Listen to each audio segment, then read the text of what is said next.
Oh iya, saya mau mengingatkan ya untuk setiap topik praktikum untuk di plak saya ini ya khususnya. Jadi untuk dasar teori atau cara kerja itu kalian bisa modifikasi. Jadi nggak saklek sesuai modul. Kalau kalian merasa modul itu salah atau kurang tepat gitu ya, kalian bisa cari sendiri. Jadi dasar teori, kalau kalian pengen merubah 100% gitu ya, pas di laporan akhir, boleh ya. Jadi nggak harus yang ada di modul itu kalian salin ulang gitu ya, copy paste gitu ya. Nah, malah lebih bagus kalau kalian bisa membuat dasar teori sendiri atau tinjauan pustaka gitu. Jadi kita tahu pemahaman kalian itu seberapa. Nah, jadi nggak harus apa yang ada di modul, yaitu yang kalian dapat gitu ya. Jadi kita nggak saklek lah, ya lebih fleksibel aja ya. Jadi misalnya dasar teorinya kalian tambahkan sendiri reaksi saponifikasi. Apa sih reaksi itu? Syaratnya apa terjadi reaksi saponifikasi misalnya. Nah, mungkin di modul nggak diberitahu. Nah, tapi kalian bisa tambahkan ketika pembuatan laporan akhir. Jadi seperti itu ya. Nah, sekarang kita masuk ke intinya ya. Jadi pemutaran video ya. Ini saya coba share screen.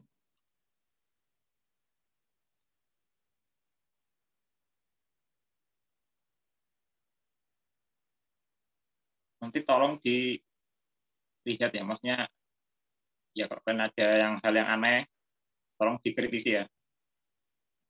Sudah terlihat semua ya? Ya, Pak. Ya, oke.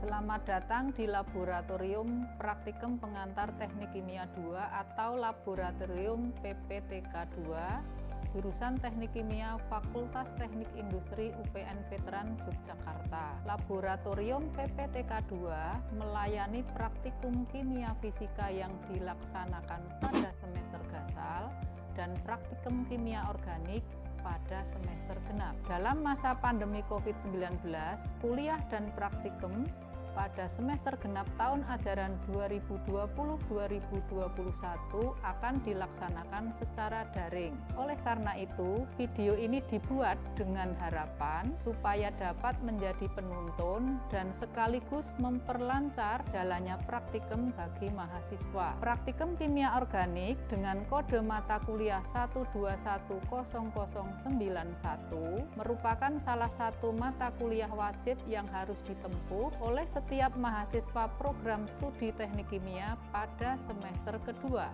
Sebelum memutar dan menyimak video ini, mahasiswa disarankan untuk membaca modul atau petunjuk praktikum kimia organik terlebih dahulu agar mahasiswa menjadi lebih paham tentang maksud atau tujuan percobaan, dasar teori yang relevan, bahan dan peralatan yang digunakan, cara melakukan percobaan, serta cara menganalisa data percobaan yang diperoleh. Video ini akan menampilkan peragaan percobaan praktikum kimia organik di laboratorium sebagai dasar bagi mahasiswa untuk memahami materi kuliah terkait kimia organik. Kami menyadari bahwa video ini masih memerlukan penyempurnaan.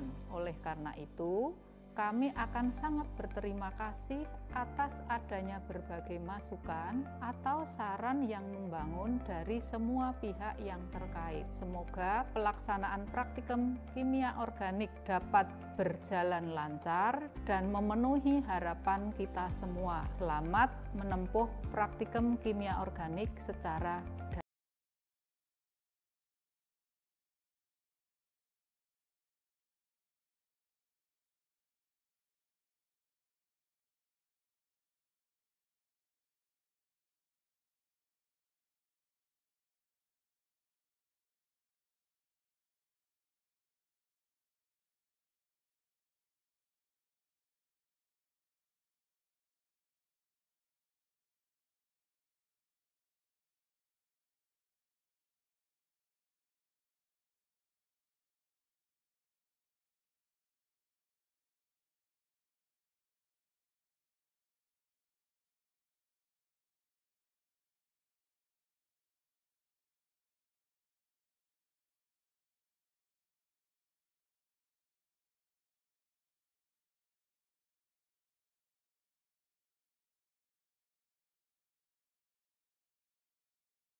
Sudah lihat video semua ya?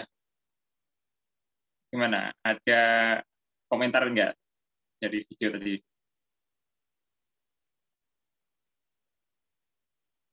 Gimana nih, Mat? Kamu biasanya kan vokal nih, Mat? Yang lain aja, Pak. Saya nggak ini. Yang lain. Salwa Saidatul. Gimana, Pak? Ya, menurutmu ada komentar apa kamu setelah lihat video dan membaca modul?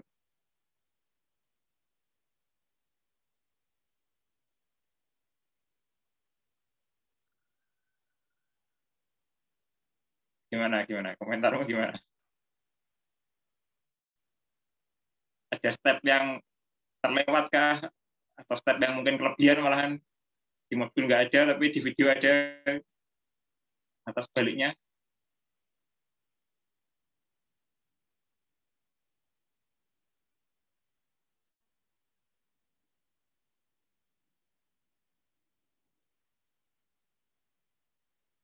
Gimana? Masa nggak ada komentar nih?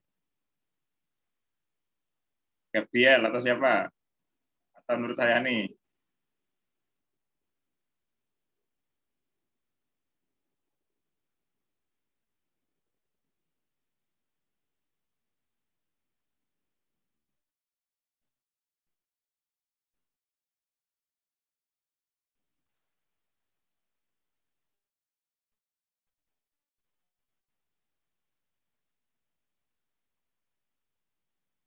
Ya, gimana, Salwa? Atau yang lain? Siapa yang ada komentar ini? Ya, tadi jawabannya cukup ngambang ya, cukup nanggung gitu ya. Sebelumnya pernah dengar reaksi penyabunan?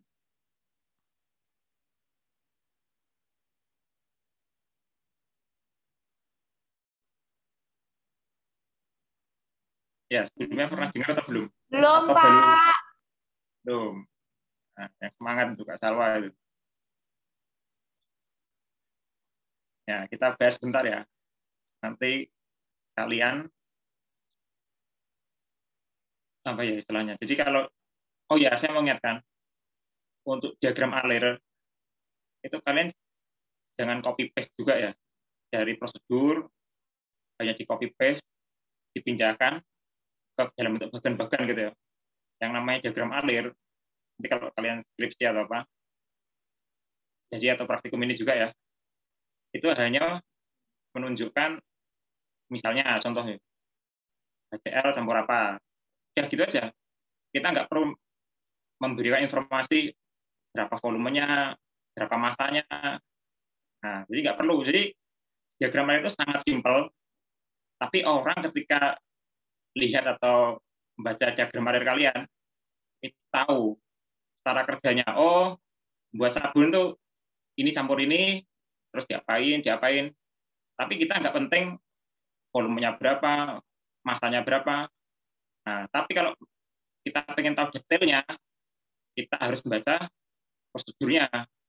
Nah, jadi kalau diagram alir, itu jangan identik dengan copy paste dipindahkan ke dalam bentuk bagan gitu ya. Kebanyakan dari kalian masih ya istilahnya copy paste gitu. Ya, hanya memindahkan step yang ada di prosedur itu ke dalam bentuk diagram alir gitu aja. Nah, nanti tolong perbaiki ya. Nanti setiap anak pasti punya kreativitas. Diagram alir bisa beda-beda, dasar teori bisa beda-beda, ya apalagi pembahasan gitu kan, pasti beda.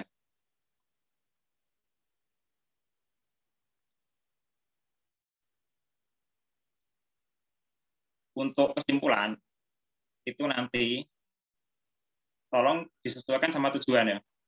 Jadi yang perlu kalian ingat kalau sampai penelitian juga nanti, kesimpulan itu menjawab tujuan. Jadi kalau kalian merasa pembahasan kalian banyak, kesimpulannya juga sebanyak itu, tolong tujuannya juga dikoreksi. Nah, jadi jangan sampai misalnya tujuannya 2, kesimpulannya 5 gitu. Atau sebaliknya, tujuannya 5, kalian cuma menyimpulkan 2 atau bahkan 1 aja gitu. Nah, berarti belum selesai kalian. Nah, tolong dikoreksi ya. Makanya kita untuk laporan akhir, kalian jangan terpancang apa yang ada di modul. Ya modul itu cuma hanya sebagai referensi kalian aja.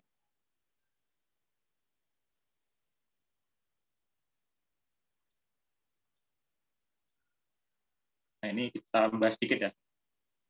Sambil mengulas biar kalian sedikit tahu lah tentang sabun gitu ya.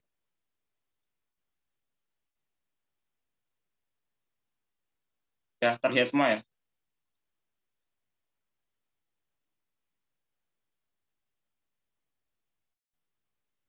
Sedikit mengulang lah. Mungkin kalian di SMA mungkin ada beberapa yang sudah apa ya istilahnya ada praktikum juga mungkin pembuatan sabun gitu ya. Mungkin, tapi kalau yang belum ya nggak apa-apa. Nah, ini praktikum kita hari ini topiknya 4 ya, topik 4 tentang pembuatan sabun. Sebelumnya kita belajar dulu. Sabun itu apa sih? Sabun itu kan kita kenal ada banyak merek gitu ya. Ada bentuknya padat, bentuk yang cair, yang gel mungkin ya. Nah, jadi ada beberapa ini. Apalagi sekarang di musim pandemi gini kan di mana-mana suruh cuci tangan gitu ya. Nah, itu kan anjuran dari WHO sebenarnya. Ya, ini ada anjuran dari WHO.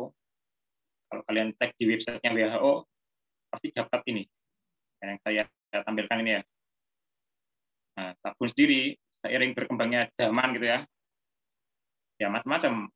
Ada sabun alami, ada sabun yang sintetis istilahnya. Ya, kita sintetis dari bahan yang misalnya bukan turunan dari minyak bumi atau bahan-bahan alam atau organik lainnya gitu ya. Jadi kita sintes gitu ya. Nah, sabun sendiri itu campuran minyak lemak dengan basa. Basanya bisa terserah. Mungkin ada BAOH 2 kali, ada LiOH, ada NaOH, KOH, atau basa yang lain. Itu yang disebutkan tadi, itu masih basa-basa sederhana ya. Padahal bahasa itu sangat banyak. Nah, nanti kalian yang pertama ya tentukan bahasa itu apa aja. Yang lebih kompleks itu apa? Nah, bahasa yang lebih kompleks itu apa aja? Contohnya apa? Kalau NaOH, KOH, BaOH 2 kali, MgOH 2 kali, nah itu kan masih bahasa-bahasa sederhana. Bahasa kompleks yang bisa digunakan untuk membuat sabun itu apa? Itu nanti yang pertama yang harus ada di pembahasannya. Nah, jadi itu juga pengetahuan kalian. Kalau untuk membuat sabun, kita ya tidak terbatas hanya KOH, NaOH gitu aja. Ya, di prakteknya bahasa lain juga ada gitu kan. Nah, cuma yang simple, mungkin low cost gitu ya, murah dalam artian terjangkau untuk dibuat. Ya, kita biasanya pakai KOH, NaOH buat air dan padat gitu ya. Nah, sekarang kita belajar. Tadi juga mungkin ada pretest dari Mbak Genta sama Bu Widayati ya. Tadi yang ditanyain, minyak sama asam lemak itu apa gitu kan. Nah, sekarang kita belajar asam lemak. Di asam lemak itu ada istilahnya polar heat. Ini adalah kepala ya. Jadi ini kepala itu identiknya. Ini sifatnya polar.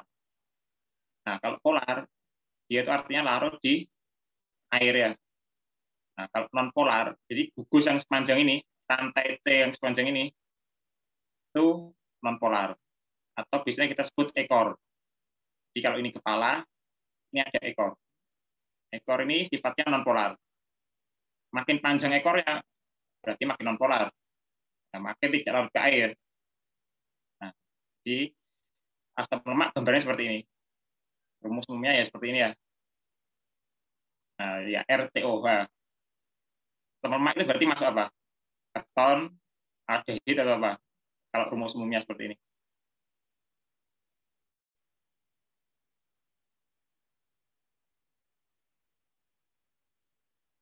Masuk apa asam lemak itu? Golongan apa? Alkohol kah? eter. Asam karboksilat bukan, Pak? Ya, betul, asam karboksilat. Nah, ini asam karboksilat, termasuk golongan asam karboksilat. Nah, asam lemak itu macam-macam. Seiring berkembangnya zaman sekarang ya, yang dari tumbuhan, hewan, atau bahkan mikroorganisme gitu ya. Di mikroorganisme juga bisa menghasilkan asam lemak. Di dalam asam lemak ini nanti kalian akan mengenal secara umum ya ini ya. Meskipun nanti pembagiannya itu bukan dua sebenarnya, tapi dua ini adalah golongan besar gitu. Nah, jadi ada asam lemak jenuh, asam lemak tak jenuh gitu. Nah, mungkin kalian sudah pernah tahu ada ya, kalau misalnya kalian beli minyak goreng gitu, di belakangnya itu kan pasti ada komposisi gitu kan. Ada asam lemak jenuh berapa persen atau berapa miligram gitu. Asam lemak tak jenuhnya berapa. Nah, itu ya ini. Ada asam lemak jenuh saturated. Kalau tak jenuh itu unsaturated. Nah, kalau banyak itu namanya polyunsaturated fatty acid atau PUFA. Kita bisa. Jadi kalau kalian pernah atau misalnya nanti tahu ada tulisannya PUFA, ya harus tahu. Berarti itu asam lemak tak jenuh yang poli istilahnya. Jadi banyak rantai ringkatan rangkapnya nanti banyak, lebih dari satu ya. Nah, ini gambarannya seperti ini. Jadi ini stearat sama palmitat ya. Asam stearat sama asam palmitat. Rumusnya sudah saya tuliskan gitu ya. Kalau kita gambarkan seperti ini. Nah, dua ini termasuk jenuh. Nah, kalau yang oleat ini termasuk tak jenuh. Ya, jadi ini bukan poli. Ini masih satu. Nah, nanti polinya cari ya. Tolong dimasukkan di dasar teori mestinya. Nah, nanti UVA itu contohnya apa? Banyak, nanti kalian bisa tahu UVA itu apa aja. Nah, sebelum kita menginjak ini, di dalam pembuatan sabun itu secara umum ada dua reaksi. Reaksi pertama itu pembuatan trigliserida. Nah, reaksinya ini, gliserol plus apa ini? Apa tadi? Ini asam lemak. Nah, asam lemak jadinya trigliserid. Nah, tadi ada pertanyaan juga mungkin pas pretest. Dia sudah menghasilkan gliserol, ngapain ditambahkan gitu kan? Nah, ya ini tujuannya. Nanti kalian bisa lihat. Dari reaksi ini. Kalau gliserol kita tambahkan dengan asam lemak, tujuannya agar membentuk trigliserida. Nah, kita pengen dapat trigliserida ini. Nah, hasilnya ya 3H2O. Nah, mekanisme reaksinya, mana yang dipotong, mana yang akhirnya tersubstitusi, tolong digambarkan ya. Kemarin, yang ikut kelas saya kimia organik, banyak yang belum gambarkan mekanisme reaksi itu. Mana yang dipotong, mana yang substitut gitu ya. Itu harus masuk semua ya. Nah, nanti ini tolong digambarkan. Ini saya hanya memberi apa ya, istilahnya singkatnya. Singkatnya jadinya seperti ini. Nah, nanti tolong dibuktikan ya. Nah, kalau saya gambarkan dalam bentuk rangka atau struktur konformasional seperti ini gitu. Ini gambarnya seperti ini kira-kira. Nah, di gliserol itu rumusnya ini. Nah, terus ketemu dengan asam lemak. Asam lemaknya bisa macam-macam. Bisa PUFA, bisa saturated, bisa unsaturated gitu. Nah, macam-macam. Nah, terus jadi gliserol dengan 3 molekul air. Reaksi kedua itu adalah intinya reaksi saponifikasi atau bisa kita sebut reaksi penyabunan. Nah, intinya ya ini yang tadi di awal didefinisikan, yakni trigliserid ditambahkan dengan basa alkali gitu ya. Bisa NaOH, bisa KOH, bisa BaOH mungkin, atau LiOH, macam-macam, atau basa yang lebih kompleks. Ya, makanya tadi saya minta kalian mencari basa kompleks itu apa. Karena sabun sendiri, ya kalau yang sederhana cuma ini gitu ya. pakai bahasa yang sederhana karena terjangkau lah, relatif terjangkau. Tapi seiring berkembangnya zaman atau semakin sekarang ke belakang gini, bahasa yang dipakai juga variatif. Nah, kalian juga biar bisa tahu apakah di industri masih pakai NaOH atau masih pakai KOH gitu kan. Kalian kalau beli sabun dengan merek tertentu, sabun batangan gitu ya, nah, apakah dia membuatnya pakai NaOH, apakah industri masih pakai itu, nah, biar kalian tahu. Nah, jadi ketika reaksi saponifikasi ini, pasti nanti ada delta T ya. Jadi dia melepaskan panas, isoterm. Nah, jadi makanya dia ada termometer. Ya tujuannya sebenarnya kalau kalian luring gitu, mungkin kita bisa mengukur sebelum dengan sesudah itu harusnya ada delta T gitu ya, ada perubahan temperatur gitu ya. Nah, yang dimaksud sabun itu yang di sini. Jadi produknya bisolol. Bisolol ini nanti bisa kembali lagi ke sini. Nah, dia bisa bereaksi lagi. Kalau misalnya masih ada fatty acid yang belum bereaksi. Jadi kalau ada fatty acid yang belum bereaksi, gliserol dari hasilnya ini, saponifikasi, itu bisa bereaksi lagi. Nah, jadi reaksinya continue gitu ya. Nah, kalau digambarkan dalam bentuk konformasional, itu seperti ini kira-kira. Reaksi saponifikasi atau penyabunan gitu ya. Nah, jadi kalau kalian dibilang reaksi penyabunan, tahu. Nah, nanti tolong juga mekanisme reaksinya digambarkan. Mana yang muatan parsial positifnya di mana, parsial negatifnya di mana, nah, mana yang disubstitusikan, nanti tolong dimasukkan ya. Nah, ini sabun. Jadi kan di awal ada gambar COVID dari WHO gitu kan. Kenapa kok kita tuh dianjurkan untuk apa istilahnya, membersihkan tangan, cuci tangan, atau sering-sering mandi gitu ya. Ya karena COVID, bukan COVID sih, coronavirus gitu ya. Coronavirus itu kalau kita belajar biomolekul ini sekilas saja. Itu kira-kira seperti ini. Jadi yang protein ada lipid. Nah, lipid itu kan non polar. Nah, tujuannya sabun ini dia kan punya hidrofil sama hidrofob. Nah, yang ekornya tadi itu kan non polar. Nah, harapannya bisa mengikat lipid ini. Nah, makanya dianjurkan kita menggunakan sabun. Ya, harapannya kalau ada molekul atau ada virus macam ini, harapannya ya bisa terikut gitu ya, atau bisa terabsorb dengan adanya sabun ini. Nah, makanya tadi ada kepala, ini kepala itu hidrofil, ekornya itu hidrofob gitu ya, atau lipofilik. Nah, itu harapannya bisa mengikat ini si lipid dari corona ini ya. Nah, harapannya seperti itu. Makanya ada anjuran kita tuh diminta sering-sering cuci tangan ataupun mandi gitu ya. Jadi harapannya kalau ada corona yang masih menempel di kulit istilahnya, belum masuk ke tubuh kita, belum masuk ke tubuh kita, masih di luar, harapannya bisa dibuang atau diabsorb gitu ya. Harapannya seperti itu. Nah, jadi kalian biar tahu. Nah, tadi ada pertanyaan juga. Kalau ditambah Na, itu kan jadinya sabun keras, hard soap gitu ya. Nah, terus kalau ditambah kalium, itu jadinya sabun lunak atau soft soap gitu ya.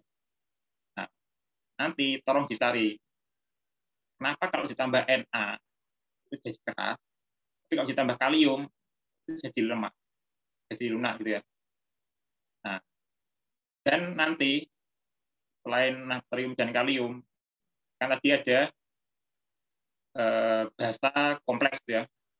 Nah, basa kompleks apa yang kira-kira kalau ditambahkan dia bisa jadi hard soap. Terus kalau basa kompleks apa ketika ditambahkan dia bisa jadi soft soap. Nah, jadi garam basa kompleks itu Nanti juga sama, ada yang bisa bentuk hard stop, ada yang bisa bentuk soft stop gitu ya. Itu juga penting. Jadi, tapi secara umum ketika sabun ini digunakan gitu ya, kalau kalian digunakan kan pasti bentuknya liquid gitu kan, entah itu batangan, entah itu cair. Ketika digunakan kan pasti kalian tambahkan air gitu kan. Yang kan nggak mungkin kalian sabun batangan langsung digosok ke tubuh gitu kan nggak mungkin. Nah, ketika kalian tambahkan air untuk ya sebagai pelarut, nanti akan terionisasi. Ya, bentuknya simpelnya seperti ini. Bentuknya ion stearat sama ion natrium. Nah, ion stearat ini itu kan tadi jadinya apa? Ekor gitu kan. Nah, harapannya ini tadi kalau ada corona dia punya membrannya dari lipid atau lemak gitu ya. Nah, harapannya ya ini ekornya itu bisa mengikat ini. Harapannya seperti itu. Nah, makanya ada anjuran itu dari WHO atau mungkin di Indonesia Kemenkes gitu ya. Nah, harapan itu. Nah, di sini nanti dicari kenapa kalau ditambah natrium itu bentuknya padat, jadi sabun batangan itu. Terus kalau ditambah kalium bentuknya lunak, ya sabun-sabun cair gitu kan banyak ya sekarang. Nah, tolong diberi alasannya kenapa. Dan contoh lain dari basa kompleks apa yang bisa digunakan untuk membentuk sabun keras dan sabun lunak. Jadi pembahasan baru saja ya. Nah, apa alasannya? Nah, adanya ion alkali ini, makanya kalau kalian istilahnya megang sabun gitu ya, atau pas membersihkan badan gitu ya, itu kan licin. Ya, karena ada ionnya ini, ion alkali ini. Jadi bentuknya licin kalau kalian pegang gitu kan. Nah, ya karena ini, karena adanya ion alkalinya itu ya. Nah, ini tugasnya. Ya beberapa tugas nanti ya, tambahannya. Nanti kan tadi ya, akan diberi data. Ya. Nanti tolong hitung massa sabun yang terbentuk itu secara teoritis, stoikiometri gitu ya. Nah, terus mungkin ada istilah atau fenomena gitu ya, yang disebut superfetting di sabun. Itu apa? Fenomena itu apa maksudnya? Superfetting itu. Nah, terus efeknya apa? Kalau ada superfetting. Superfetting itu menguntungkan atau merugikan kira-kira. Nah, nanti tolong jelaskan ya. Superfetting itu di sabun ketika kita dalam reaksi saponifikasi itu dia menguntungkan atau merugikan. Nah, terus yang ketiga, review beberapa minyak atau asam lemak ya, baik itu jenuh atau tak jenuh gitu ya. Nah, yang bisa atau umum digunakan sudah diteliti orang itu apa? Nah, bisa dari library tadi ya, yang kemarin kalian bisa cari gitu. Terus yang keempat, selain untuk penyabunan atau buat sabun ya, jadi reaksi saponifikasi itu bisa dibuat apa lagi aplikasinya? Ya, di industri banyak reaksinya penyabunan, tapi bukan untuk buat sabun. Banyak reaksi saponifikasi itu. Nah, tapi bukan untuk buat sabun. Kira-kira untuk apa aja? Jadi kalian biar tahu dasarnya saponifikasi itu apa. Nah, mungkin itu kalau dari ini, jadi sebenarnya simpel. Jadi sebenarnya reaksinya kan hanya ada dua. Reaksi utamanya ya, ada dibentuk trigliserid dulu. Trigliserid itu sebagai raw materials atau bahan baku untuk membuat sabun. Nah, jadi trigliserid yang penting ya. Jadi di sini yang utama. Yang mau ditanyakan dulu nggak dari tugas ataupun penjelasan?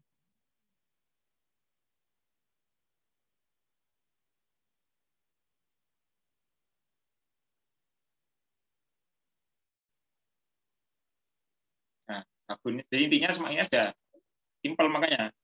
Tapi kalian pas pretest pasti kurang kelihatannya ya. Nah, kalau oh ya, benar, saya lupa. Ketika nanti kalian misalnya pakai nanti ketika diberi data ada minyak apa namanya minyak kelapa atau kelapa sawit, tolong cari juga jurnalnya kandungannya apa minyak kelapa atau kelapa sawit. Jadi mungkin banyak, ada asam oleat, ada asam palmitat, ada asam macam-macam gitu. Nah, ada kufanya apa. Nah, nanti tolong dicari di jurnalnya, compare gitu ya. Misalnya sama-sama palm oil atau minyak kelapa sawit itu, kandungannya sama nggak masing-masing. Nah, nanti bisa tahu asam stearatnya berapa persen, atau miligram per gram, atau apalah. Nanti satuannya gitu ya. Palmitatnya berapa persen, oleatnya berapa persen. Nah, jadi nanti asam itu banyak. Jadi asam lemak sangat banyak. Di mungkin 100 masih lebih mungkin ya, karena tergantung jumlah C-nya ini. Ada yang mulai C15, ada yang mulai C14, ada yang sama-sama C17, tapi jumlah ikatan rangkapnya beda-beda. Ada yang 1, ada yang 2, ada yang 3, ada yang 5 mungkin. Nah, dan itu nanti kalau kalian belajar masukkan ke sini ya, ke reaksi pembuatan sabun ini, harusnya kalian bisa memprediksi. Nah, kalau misalnya di minyak kelapa itu sendiri sebenarnya sudah ada. Kalau kalian kritis gitu ya, ketika baca modul gitu ya, kenapa sih kok perlu ditambah asam stearat? Padahal di minyak kelapa atau kelapa sawit sudah ada asam stearat tuh. Nah, nanti juga kalian bahas, kenapa kok kita perlu menambahkan asam stearat lagi? Padahal secara natural gitu ya, secara alamiah, di minyak kelapa atau kelapa sawit, asam stearat itu sudah ada. Nah, itu kenapa kok kita perlu menambahkan asam stearat lagi? Nah, kalau kalian kritis sebenarnya bisa jawab ya, kenapa kok kita perlu menambahkan asam stearat? Kok kenapa kita nggak mengharapkan menggunakan asam stearat dari yang ada di minyak? Ya, kenapa kira-kira?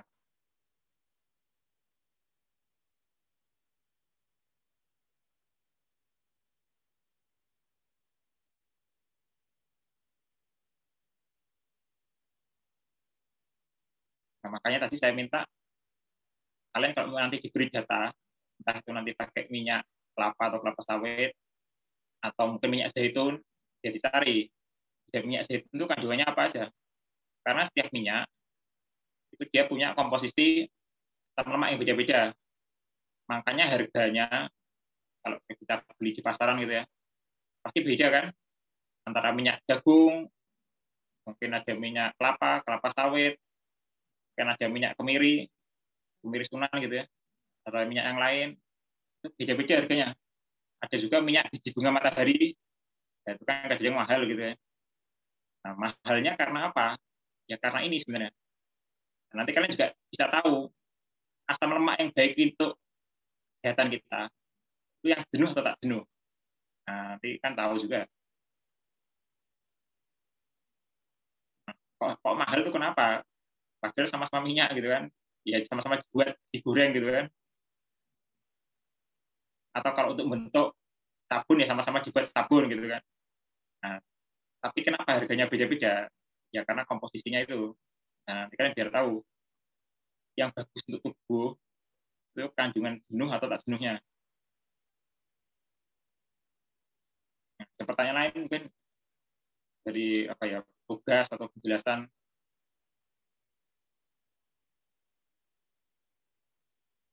Ya, simpel sebenarnya untuk sabun ini.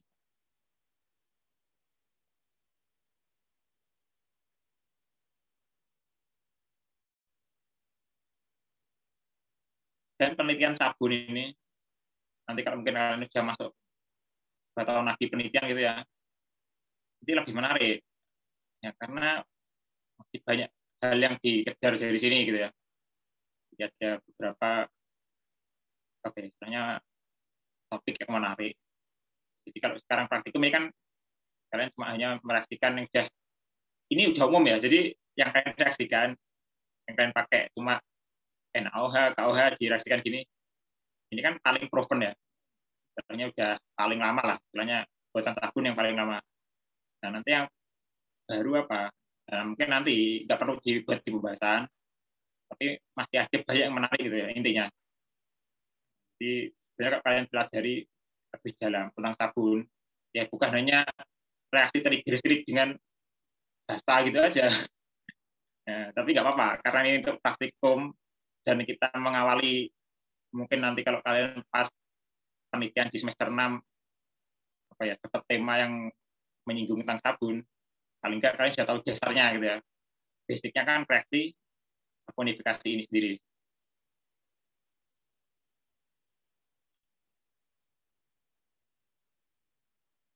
Ya.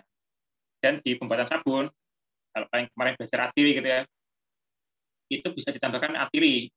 Jadi kemarin berapa ya saya penelitian juga tentang pembuatan sabun ini, ya kita juga sudah menambahkan atiri gitu ya untuk essence-nya gitu ya. Jadi atirinya macam-macam, bisa kita combine single ataupun ya multi essential oil gitu ya. Jadi kita bisa dapatkan nanti ya, baunya itu seperti apa. Jadi kita nanti akan belajar, oh ternyata minyak kelapa sawit dimasukkan dengan minyak kemangi atau minyak apa gitu ya, oh ternyata baunya seperti ini. Ketika reaksi saponifikasi mengganggu nggak sih? Nah, nanti itu ada menarik itu ya. Gambarnya seperti itu. Jadi kalau bisa antar praktikum atau antar topik praktikum gitu ya. Kalau bisa pemahaman kalian tuh diruntut gitu ya. Kira-kira nanti setelah pembuatan sabun ini jadi apakah? Jadi ada keterkaitan. Jadi setiap praktikum itu sebenarnya bukan kok satu subbab ini terpotong atau nggak ada kaitannya dengan yang lain gitu ya. Sebenarnya masih ada keterkaitan. Makanya kalian perlu kritis sebenarnya. Topik misalnya topiknya KO dengan KA, apa sih keterkaitannya? Misalnya gravimetri. Di sabun ini sebenarnya kita juga perlu.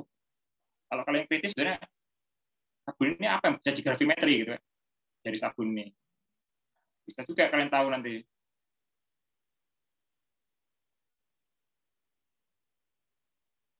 Mungkin ada pertanyaan. Jadi praktikan mungkin ya. Nggak apa, tanya aja. Untuk yang kemarin mungkin gambarnya belum bisa memotongkan tuh ya, nggak apa-apa, coba lagi, coba ulang. Gambarnya seperti apa? Yang jadi clue-nya di skala itu, di kiri, sembunyi kiri dan kanan, itu harus sama ya. Jangan sampai skalanya beda. Misalnya di kiri tadi 4, yang kanan 1000. Tapi tingginya sama 4 dan 1000. Padahal kan 4 itu sangat kecil gitu kan, kalau dibandingkan dengan 1000.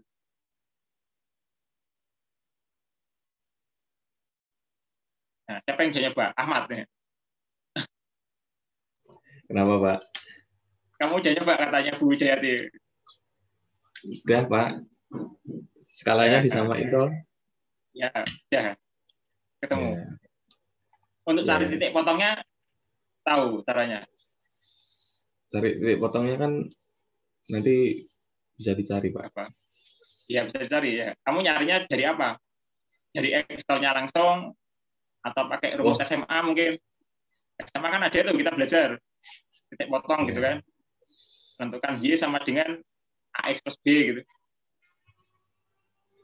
Kalau ya, titik potongnya dari Excel belum tahu, Pak. Oh, ya udah nggak apa-apa. Makanya saya membiarkan sekreatif kalian gitu ya. Makanya saya nggak menentukan cara untuk menentukan titik potong itu seperti apa. Karena kalian bisa pakai basic kalian SMA. Mungkin pakai regresi gitu ya. Y sama dengan AX plus B. Jadi ketemu substitut, ketemu titik potongnya di Y berapa, X berapa. Atau langsung dari Excel. Tapi kalau kalian nggak bisa langsung, ya nggak apa-apa. Menurut kalian yang mudah yang mana dan gampang dipahami gitu ya.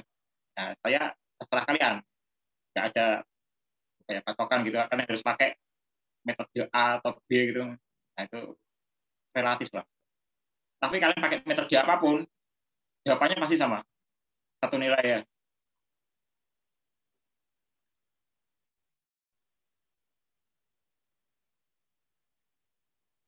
Yang lainnya gimana? Sudah nyoba?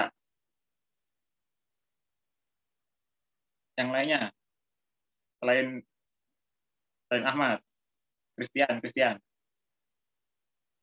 Sudah, Pak. gimana kamu pengalaman nyobanya? Untuk grafik yang eugenol itu vapor pressure-nya terlalu mepet ke sumbu X. Ya betul ya, iya betul, nggak usah ragu, ya. Meskipun mepet, tapi kan ada nilainya gitu ya. Ya nggak apa-apa, nggak usah ragu. Meskipun menempelnya di sumbu X atau nempel pas gitu pun nggak apa-apa, tapi ada nilainya. Ya meskipun nempel pas nggak apa-apa. Atau seolah-olah kalau tidak ada garisnya gitu, ya nggak apa-apa kalau memang nilainya untuk original itu sangat kecil, nggak apa-apa, boleh. Paling nggak udah nyoba lah, jadi tahu pengalamannya ya. Untuk yang lain ada kendala nggak? Atau mungkin sudah temu nilainya, X-nya berapa, Y-nya berapa? Gimana Rizky ya? Sudah nyoba kamu?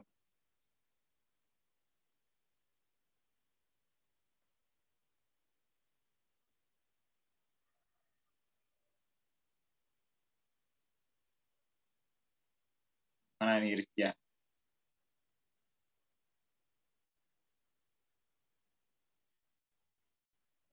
Agil, gimana Gil? Sudah nyoba Gil kamu Gil?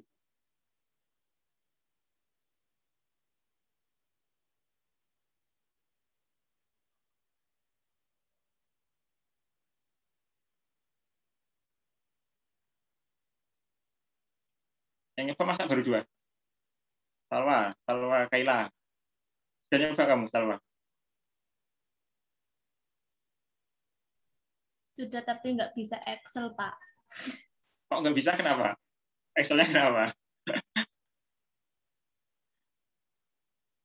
Bingung, Pak. Tapi Udah sudah lihat dibuat, YouTube nggak bisa, Pak. maksudnya nggak bisa buat 2 sumbu Y atau nggak bisa apa? Nggak buat yang garis itunya. Kalau tabel yang buat datanya XY sih bisa, Pak. Ya, nah. Terus? Nggak bisa itunya. Apa sih ya?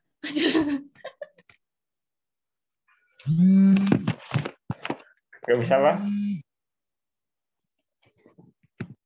Itu, Pak. Jadi tuh apa sumbunya itu satu arah gitu loh, Pak. Nggak bisa yang kebalik. Oh, ya wajar, nggak apa-apa. Kalau kamu nggak bisa,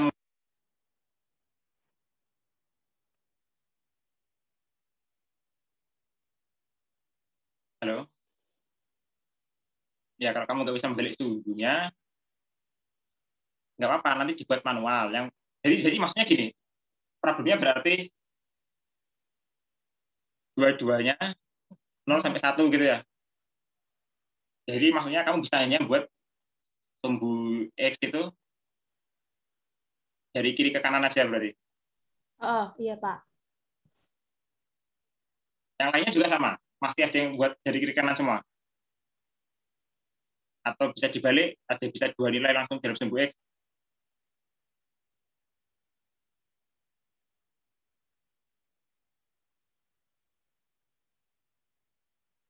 Atau kalau kalian kesulitan, sebenarnya kan bisa manual juga. Asalkan grafik itu punya istilahnya ukuran yang sama gitu ya. Terus kalian potongkan 2 gambar itu dalam satu gambar, jadikan satu gambar gitu ya. Di Excel sama, di Excel juga.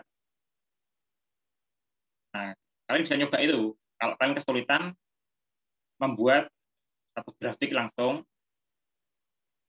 tapi di sumbu X-nya itu ada 2 arah. Ya, kiri ke kanan, kanan ke kiri gitu. Nah, tapi kalau kalian kesulitan ya tadi mungkin solusinya kalian bisa buat tadi 2 grafik, tapi segitinya sama, skalanya sama, terus kalian potongkan gitu ya. Nah, nanti mesti ketemu kok. Itu mungkin lebih simpel ya kalau kalian otak-atik gitu ya. Nah, sebenarnya ya, kreativitas kalian memang diuji di sini ya.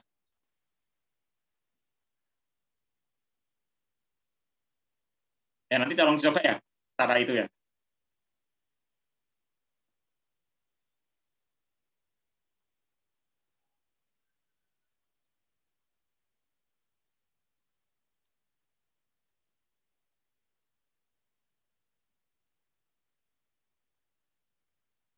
Nggak ada pertanyaan.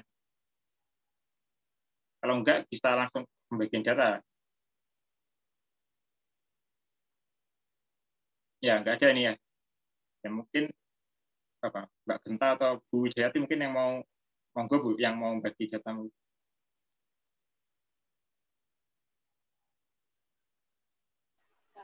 Saya nggak punya. Oh, Mbak Genta, mana Mbak Genta? Saya atau Bu Widayati? Mbak Genta aja, dari Bu Widayati nggak ada.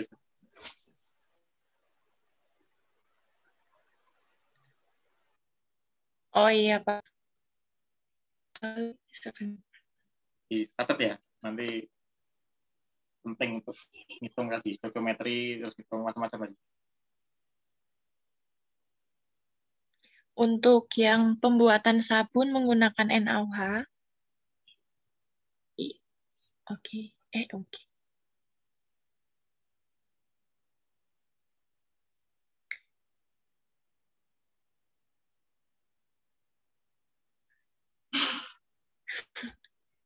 Apa?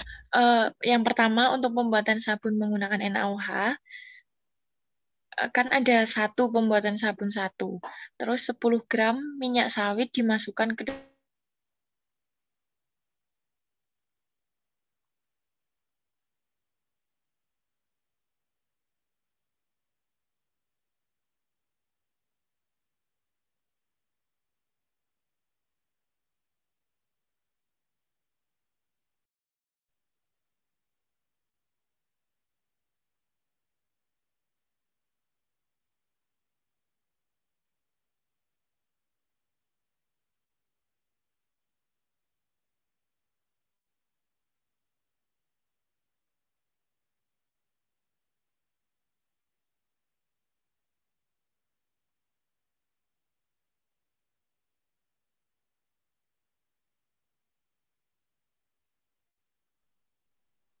Halo. Ya, sudah masuk sih.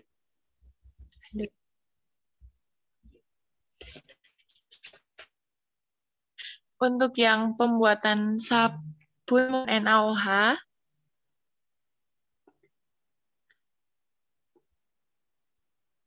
suara saya kedengaran nggak, Pak? Kok Cik?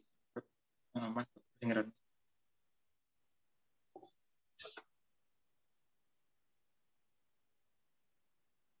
Gimana, Pak? Masuk suaranya. Nggak apa-apa. Oke. Pembuatan sabun menggunakan NaOH yang di 10 gram minyak sawit dimasukkan ke dalam gelas kimia itu hasil pengematannya sebelumnya berwarna kuning. Terus yang ditambahkan 1 gram asam stearat di hasil pengamatan sesudah itu heterogen.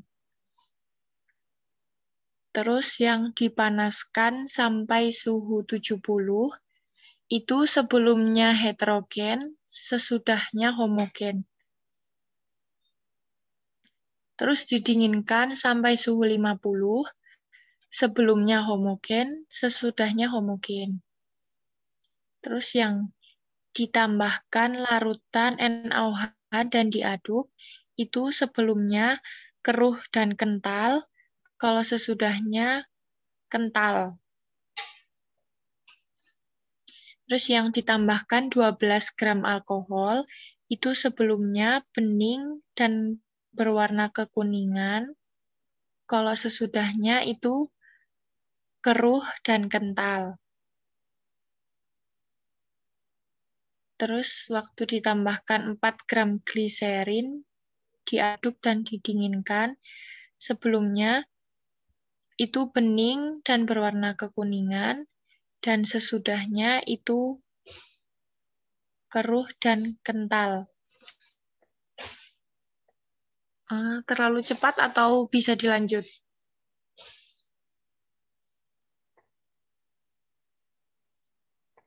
Gimana praktika? Terlalu cepat, Mbak. Bisa diulangi nggak, Mbak?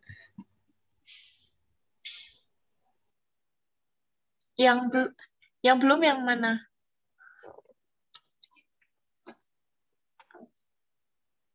Yang belum yang mana? Atau diulangi dari awal?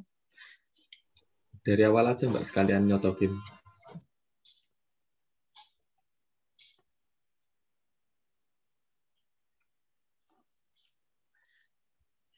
Oke. Untuk yang 10 gram minyak sawit dimasukkan dalam gelas kimia, itu sebelumnya berwarna kuning. Terus yang ditambahkan 1 gram asam stearat, itu sesudahnya heterogen. Terus yang dipanaskan sampai suhu 70, itu sebelumnya heterogen, sesudahnya homogen. Terus yang didinginkan sampai suhu 50, itu sebelumnya homogen dan sesudahnya homogen juga.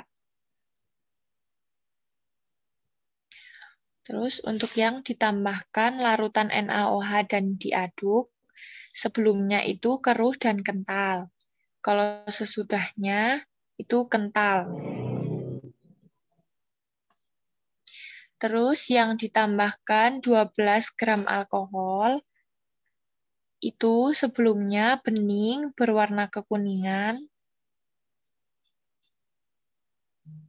Kalau sesudahnya keruh dan kental. Terus yang ditambahkan 4 gram gliserin, diaduk dan didinginkan. Sebelumnya itu bening dan berwarna kekuningan. Dan sesudahnya itu keruh dan kental.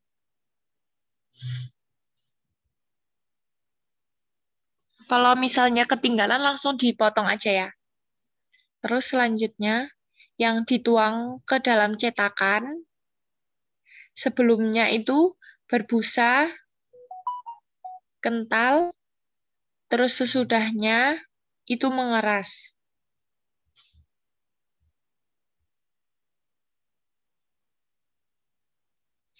Terus berat sabun dalam gram sesudahnya yaitu 25,44. Bisa dilanjut ke selanjutnya. Tadi berat sabunnya berapa, Mbak? 25,44.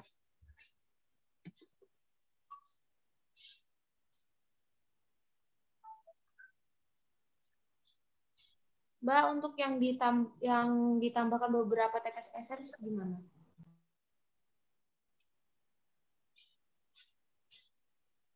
Iya, nggak ada. Nggak ada datanya.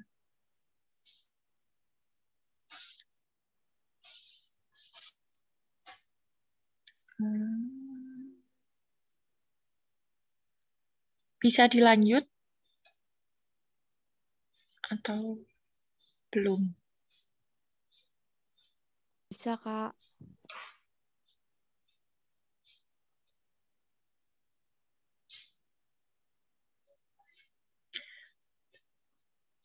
Lanjut untuk yang pembuatan sabun buah.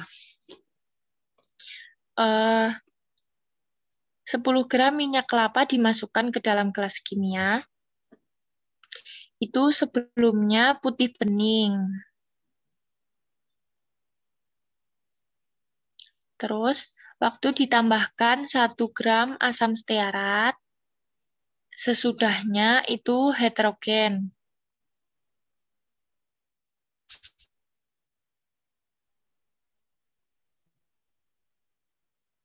Yang dipanaskan sampai suhunya heterogen, sesudahnya homogen.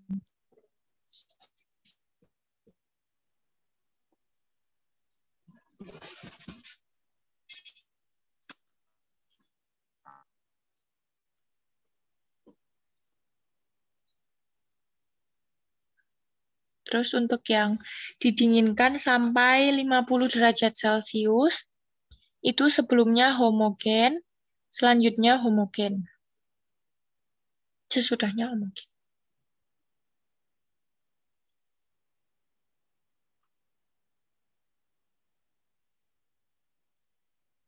Terus untuk yang ditambahkan larutan NaOH dan diaduk, itu keruh dan kental. Sesudahnya juga keruh dan kental.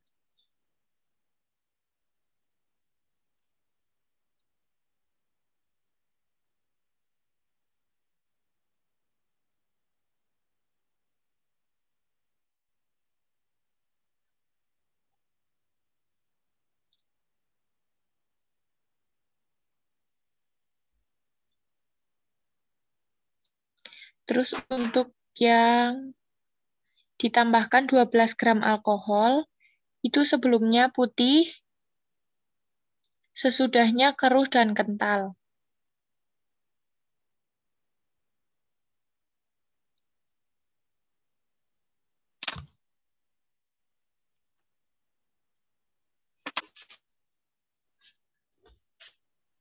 Untuk ditambahkan gram gliserin, aduk dan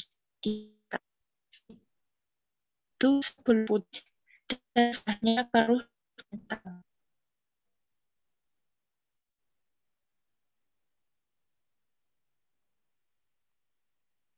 Maaf Kak, bisa diulangi lagi nggak?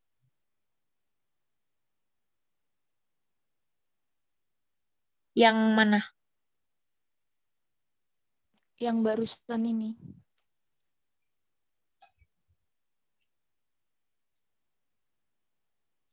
Oh ya, yang ditambahkan 4 gram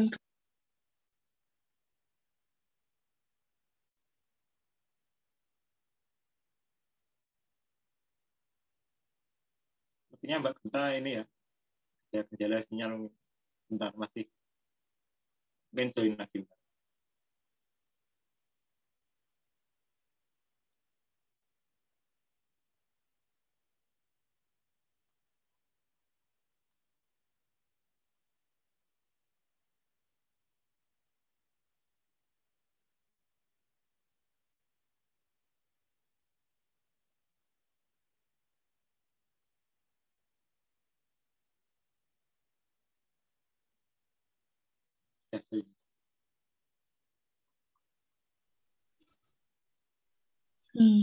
sorry. Ya, Untuk yang ditambahkan 4 gram gliserin, diaduk dan didinginkan, itu sebelumnya putih dan sesudahnya keruh dan kental.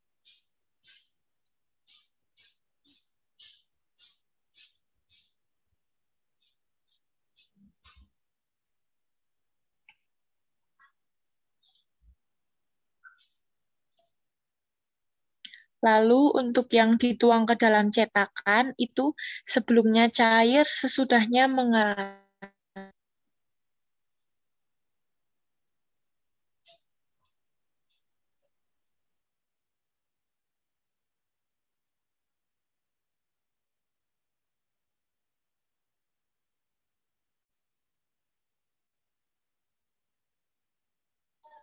Bisa dilanjut?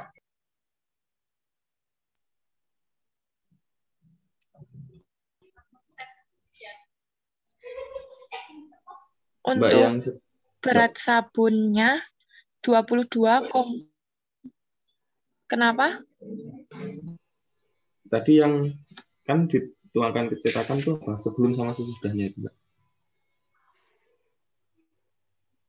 Oh, yang dituang ke dalam cetakan itu sebelumnya cair dan sesudahnya ngeras.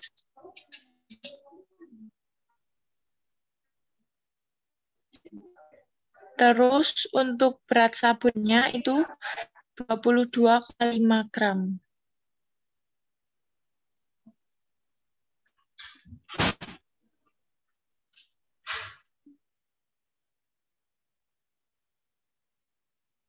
Udah bisa dilanjut?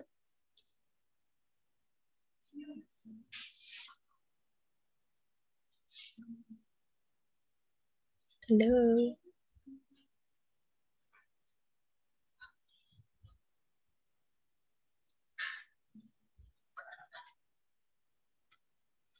Halo. Udah bisa dilanjut belum? Bisa, Kak.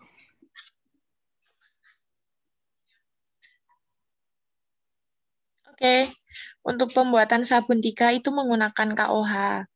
Nah, yang minyak sawit, yang 10 gram minyak sawit itu sebelumnya kuning.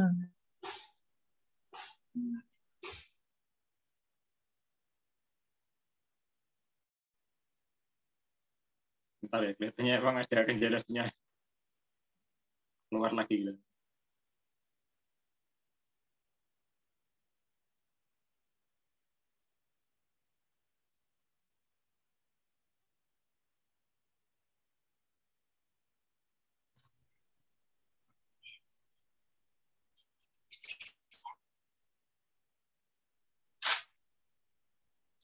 Untuk yang 10 gram minyak sawit itu sebelumnya kuning.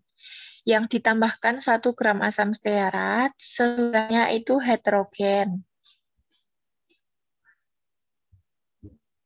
Yang dipanaskan suhu 70 itu sebelumnya heterogen, sesudahnya homogen.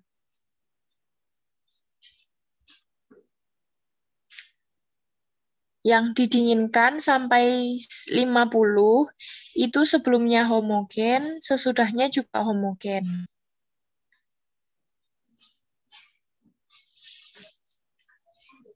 Untuk yang ditambahkan larutan KOH, itu sebelumnya keruh, sesudahnya juga keruh.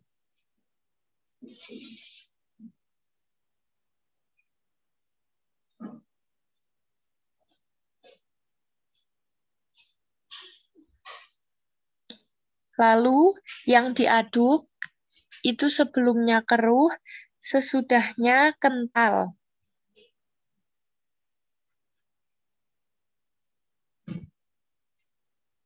Terus untuk yang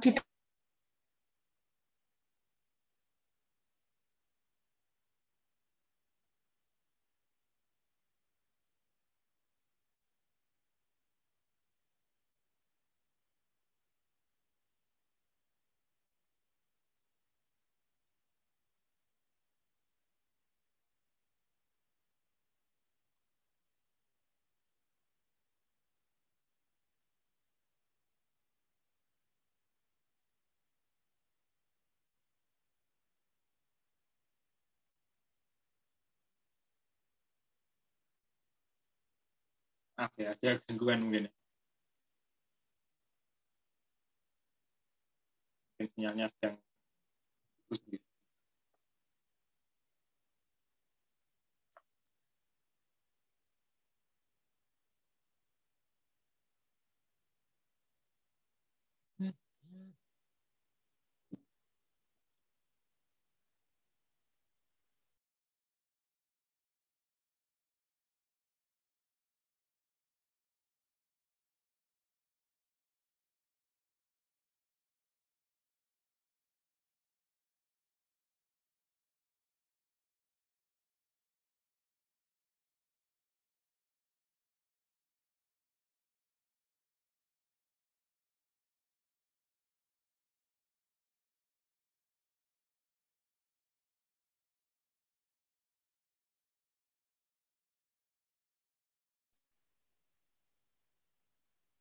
Oke, sinyalnya Mbak Genta kurang Halo. bagus ya. Sudah bisa Mbak Genta. Maaf Pak, udah kembali. Udah kembali. Ya, udah. Udah bisa.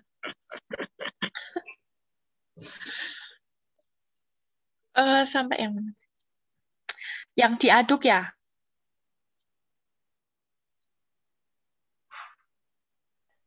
Yang diaduk Sekarang yang itu ditambahkan 12 gram alkohol, Kak. Oke. Ditambahkan 12 gram alkohol itu sebelumnya kekuningan, sesudahnya keruh.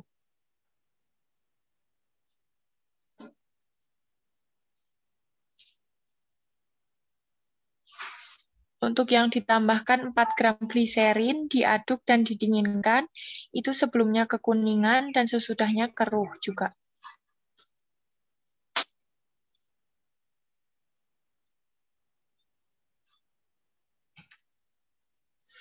Saat dituang ke dalam cetakan, itu sebelumnya berbusa dan kental, sesudahnya itu lunak.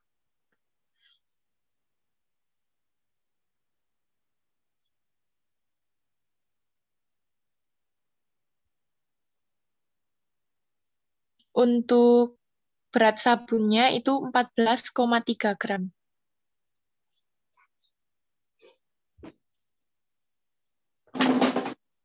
Masya Allah.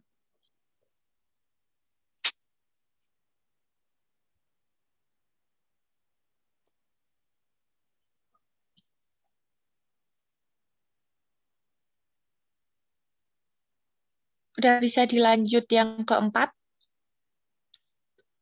Mbak mau tanya, Mbak? Bisa, Kak. Iya, boleh. Mbak, aku ketinggalan soalnya. Iya, yang mana? Yang ditambahkan 1 gram asam stearat tadi apa? Oh, itu sesudahnya heterogen. Udah itu aja. Yang sebelumnya enggak ada. Nggak ada.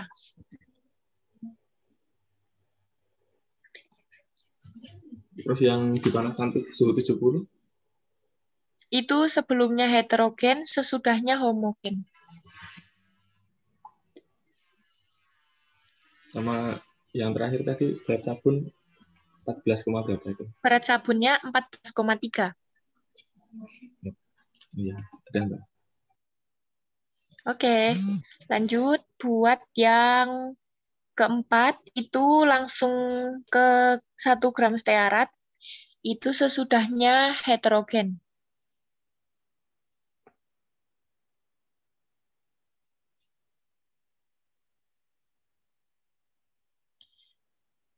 Yang dipanaskan sampai suhu 70, sebelumnya heterogen, sesudahnya homogen.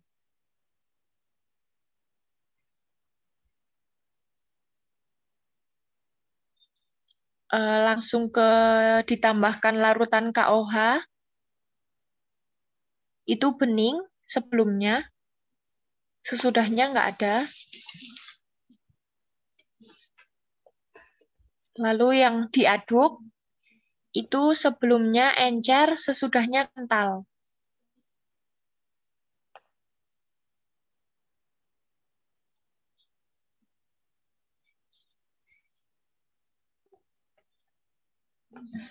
Yang ditambahkan 12 gram alkohol, itu kental, sebelumnya kental, sesudahnya juga kental.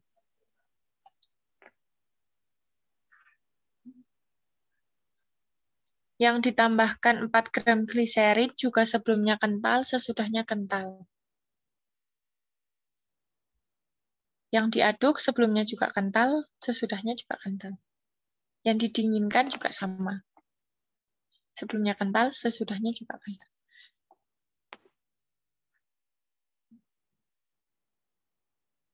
Terus yang dituang ke dalam cetakan,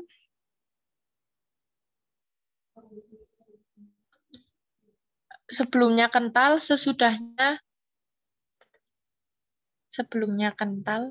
sesudahnya lunak atau sedikit encer.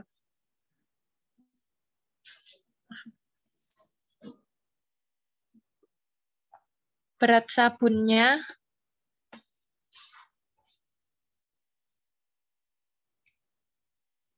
16,32.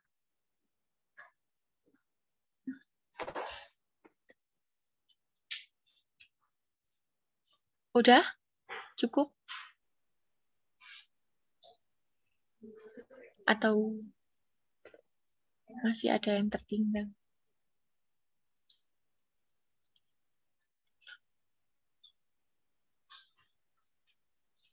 Udah mungkin ya Pak Heri? Ya sudah. Jadi nanti balik ke sini. Jadi nanti berarti di tugas yang ini, yang perhitungan massa sabun secara teoritis itu, juga jam 4 ya. Tadi kan ada 4 macam sabun ya. Berarti nanti hitungan teoritis atau geometrinya juga jam 4 kan. Jadi kita bandingkan. Secara teoritis sama secara dari hasil praktikum itu seperti apa gitu. Jangan-jangan hasil praktikum lebih banyak dari teoritis gitu. Nah, kalau lebih banyak ini dibahas ya. Lebih banyak itu kenapa? Kira-kira apa sih penyebabnya? Kok dari praktikum itu bisa dihasilkan sabun lebih banyak dari teoritis? Faktor yang mempengaruhi kira-kira apa? Tolong dibahas kalian ya. Kalau menemukan kejadian seperti itu gitu ya.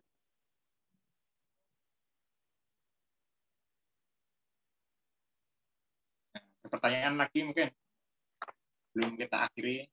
Kalau ada pertanyaan, tugasnya disesuaikan ya. Jadi di laporan itu disesuaikan mulai dari tujuan, dasar teori, terus prosedur, diagram alir, pembahasan, kesimpulan, tata pustaka gitu ya. Lampirannya kan tergantung kalian. Mungkin ada laporan sementara, jurnal, atau MSDS mungkin. Biar kalian tahu misalnya untuk mendukung bahan-bahan itu sifatnya seperti apa sih. Nah, atau lampiran yang lain gitu ya. Nah, jadi nggak masalah. Dan nggak harus saklek atau kalian copy paste dari yang ada di modul. Misalnya di modul tadi dasar teorinya ada LART, ada pump kernel oil atau PKO gitu ya. Nah, kalau kita nggak membahas itu, kalian berhak untuk tidak menuliskan di laporan akhir. Jadi laporan akhir itu untuk dasar teori atau tujuan pustaka ya sesuaikan dengan yang akan atau yang sudah kita praktikumkan gitu ya, atau akan kalian bahas gitu. Nah, kalau menurut kalian itu enggak bahas atau enggak apa ya istilahnya kita enggak singgung sama sekali di praktikum ini dan kalian apa ya bisa menggantikannya dengan yang lain ya enggak apa-apa, itu enggak tulis enggak apa-apa. Jadi lebih fleksibel lah ya. Nah, jadi enggak terpaku dengan yang ada di modul. Jadi bukan yang di modul itu kalian copy paste gitu ya. Salah pun di copy paste gitu ya. Nah, prosedur pun juga kalian bisa ganti.